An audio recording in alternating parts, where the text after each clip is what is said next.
एक कहानी, एक किरण। आज की कहानी है संयम। एक युवा साधक बरसों से भटकता भटकता एक संत के पास पहुंचा, दंडवत प्रणाम किया और बड़े विनीत स्वर में बोला, बहुत से संतों के पास गया, पर जिस ज्ञान और ध्यान की लालसा है वो कहीं नहीं मिला। हताश होकर लक्ष्य को भी छोड़ रहा था कि किसी ने आपके द्वार पर दस्तक देने का सुझाव दिया। बड़ी लंबी यात्रा करके आपके पास पहुंचा हूं। ये मेरा अंतिम प्रयास है। कुछ मिलना हो तो मिले, मैं तो आशा खो चुका हूं। संत ने कहा, मिलेगा, ज्ञान भी मिलेगा, ध्यान भी मिलेगा, लेकिन एक शर्त पूरी करनी पड़ेगी, बहुत छोटी सी शर्त। युवा साधक ने कहा, ठंडे पानी में खड़ा हुआ हूं, शीर्षासन किए हैं, उपवास किए हैं, तप त्याग की विविध प्रयोग किए हैं, संतों ने मेरे शरीर पर मंत्र पढ़वाए हैं। आप भी आज्ञा दें, मैं जरूर पूरी करूंगा, जो हो सकेगा अवश्य करूंगा। संत ने कहा, ये नियम तो बहुत ऊपर के स्तर पर आते हैं। मैं प्रथम चरण से शुरू करूंगा। आओ, कुएं पर पानी भरने चले। तुम देखना मैं पानी कैसे भरता हूं।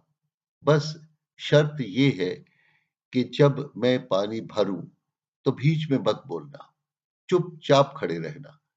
यही एक छोटी सी शर्त है और यही है परीक्षा। अगर तू पास हुआ तो आगे का रास्ता सरल है। युवा साधक ने सोचा, ये अध्यात्म की शिक्षा का प्रारंभ है या गृह सेवक की। कहाँ मंत्र, तंत्र, योग, साधना और कहाँ कुएं से पानी भरना।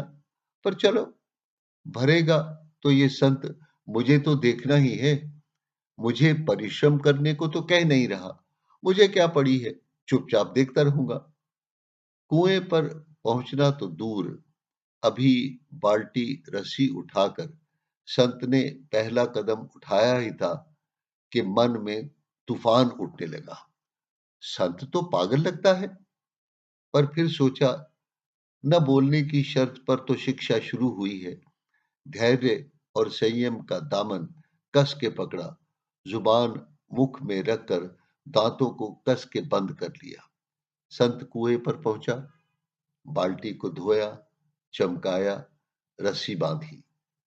युवक साधक ने संत की ओर देखा, न बाल्टी और न रस्सी की ओर।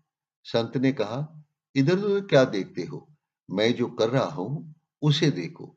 चुपचाप खड़े रहो, कोई प्रश्न नहीं, कोई सुझाव नहीं। युवक को देखना पड़ा, पर बेचैनी हद से बाहर हो रही थी। धैर्य और संयम का बांध रेत की दीवार की तरह हुआ जा रहा था। संत ने रस्सी और बाल्टी उठाई, कुएं की चरखी पर रस्सी चढ़ाई और तेजी से सरकती रस्सी के साथ बाल्टी कुएं में जा गिरी। छपाक की आवाज हुई। संत ने बाल्टी को रस्सी से हिलाया, पनिहारिनों का सुंदर गीत गाया, कुएं में झांक कर देखा। बाल्टी जब पानी से चारों ओर से घिरी हो तो भरी ही नजर आएगी। जैसे ही ऊपर खींची तो खाली की खाली। कुएं से बाहर लाई गई तो एकदम खाली।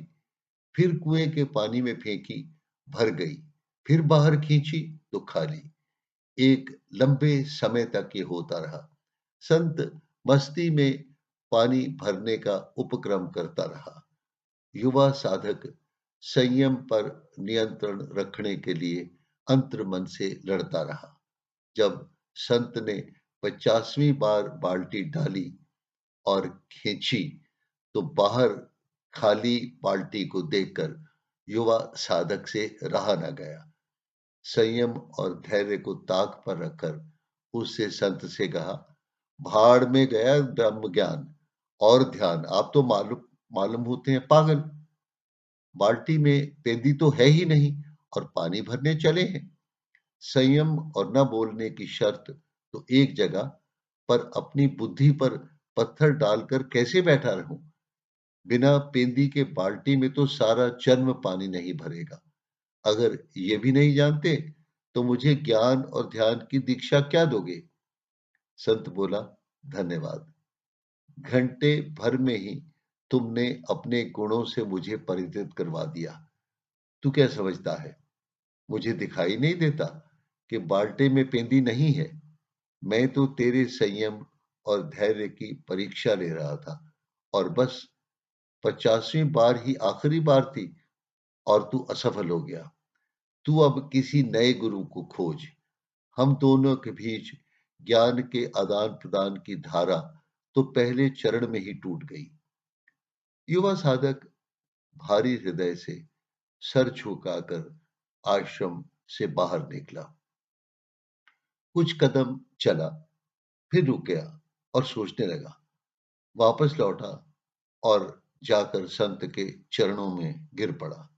संत के चरण अपने आंसुओं से धोते हुए उसने कहा, मुझसे भूल हुई है, एक अवसर और दे कृपया। संत ने पूछा, क्या भूल हुई है? युवा साधक ने कहा, यही कि मुझे क्या लेना था। दिखता था पानी न भरेगा, बिना पेंदी की बाल्टी में चुप रहता। बोलकर शर्त हारा, वायदे से च्युत हुआ और आपकी नजरों से गिरा। संत ने कहा, तुम अब भी नहीं समझे।